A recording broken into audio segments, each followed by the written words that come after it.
आपको पता है कि बहुत साल पहले अजीब अजीब तरीके से हमारे पेशेंट्स को पनिश किया जाता था।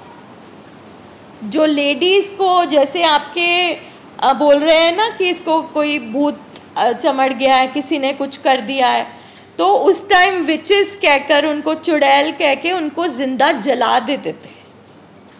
देखो, हम सारी की सारी इन्फॉर्मेशन ढूंढते हैं, हर कोई ऑनलाइन शॉपिंग कर रहा है आजकल, रेसिपीज़ देख रहे हैं, हर चीज़ देखते हैं हम।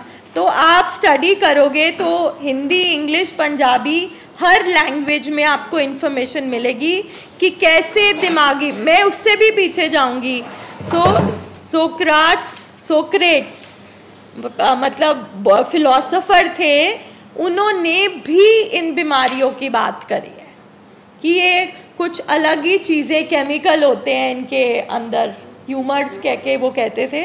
तो आप इसको अगर साइंस के दायरे में देखें कि इतने सालों की रिसर्च के बाद अब जाके हमारे पेशेंट्स के लिए ट्रीटमेंट बना है, हम फैमिलीज़ के लिए रिलीफ बना है, इसमें भी हम किंतु परंतु करते रहते हैं।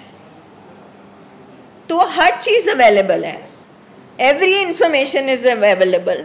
आप ये नहीं कह सकते हमें नहीं पता, चलो नहीं पता, नहीं सुना, क्योंकि हमारा एक बिलीफ सिस्टम बना हुआ है, जैसे सर रोज़ कहते हैं कि ये गंदी आदत है, गलत बात करते हैं, किसी ने कुछ कर दिया, जैसे आपने कहा कि हम तो जाने वाले थे झाड़ पोंछ वालों के पास, है ना, यही आता है कि इसके अंदर कोई आत्मा आ गई है, किसी ने कुछ कर दिया, या ये ख्याल आपका आया कि जब से नए घर में शिफ्ट करे हैं तब से ये हो रहा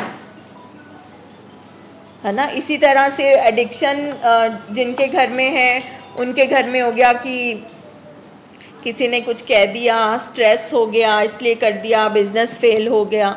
मगर इस यहाँ पर बैठ के, इस प्लेटफॉर्म में बैठ के हम फैमिली को ये चीज़ सबसे पहले समझाते हैं कि ये एक बीमारी है, पूर्ण विराम, फुल स्टॉप, इससे ना कम, इससे ना ज़्यादा। बीमारी मीन्स बीमारी, बीमारी मीन्स अब शरीर में कोई नुक्स आ गया, और हमारी बीमारी में कहाँ नुक्स आया? दिमाग में। और जब दिमाग में नुक्स आएगा तो हमारा घर और ज़िंदगी ठीक नहीं चल सकती।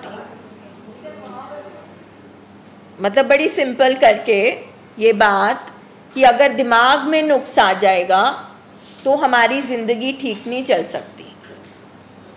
हर चीज़ को, हमारी पूरी ज़िंदगी को दिमाग चलाता है। तो अब आप अपने अपने घरों में देखो कि आपकी लाइफ नॉर्मल चलती है इस बीमारी की वजह से। आपका पेशेंट, आपकी लाइफ, आपका फैमिली लाइफ, आपकी ज़िंदगी, दुनियादारी, हर चीज़ अफेक्टेड होती है। यानी कि कितनी बड़ी बीमारी है, मगर फिर भी जब हार्ट की बात आती है, ट्यूमर होता है, कैंसर होता है, तो हम एकदम अलर्ट हो जाते हैं। फिर हम सब कुछ ज़िंदगी में बंद बूंद कर कर के, सारा कुछ भूल कर उस पेशेंट को ठीक कराने लग जाते हैं। मगर जब एक साइकेट्रिक हॉस्पिटल में कोई आता है तो कोई हालचाल भी नहीं पूछता। कोई रिहैब में पेशेंट जाता है तो कोई पूछता ही नहीं है, मतलब इसको बीमारी माना ही नहीं जाता है। तो आप सोचो, अगर आप मतलब कौन कौन लोगों ने रिसर्च करी है, गूगल पे पढ़ा है, किसी ने भी। अब इससे पता चलता है हम कितने सीरियस हैं इस ट्रीटमेंट के लिए, जिस कारण हमारी पूरी ज़िंदगी हिली पड़ी है, पूरी ज़िंदगी हिली पड़ी है, उसकी हमें कितनी समझ है।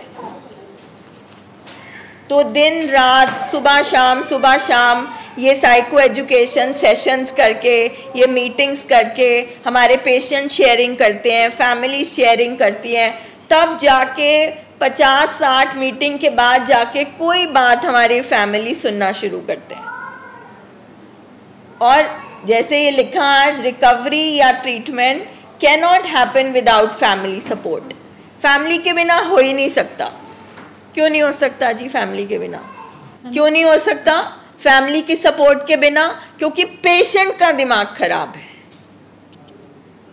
और जो फर्स्ट टाइम आके फैमिलीज बैठे हैं, इसको गाली मत लो, इसको बेइज्जती मत लो, ये दिमाग बॉडी का पार्ट है, अगर बाकी के बॉडी पार्ट्स बीमार हो सकते हैं तो ये भी बीमार हो सकता है।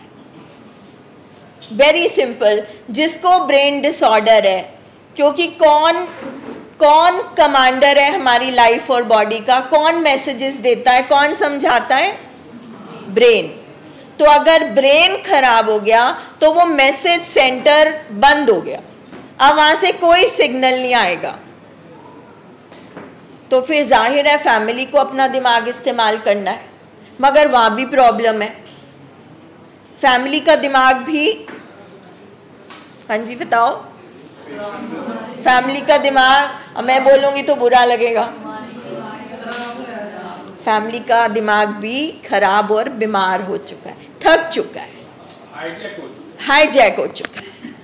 बीमारी पहले हाईजैक करती है हमारे पेशेंट को। पेशेंट किसको हाईजैक करता है? हमें। बीमारी उसको नचाती है, वो हमें नचाता है।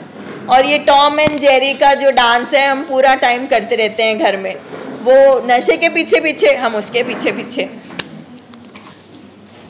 इतनी बातें तो समझ में आती है ना।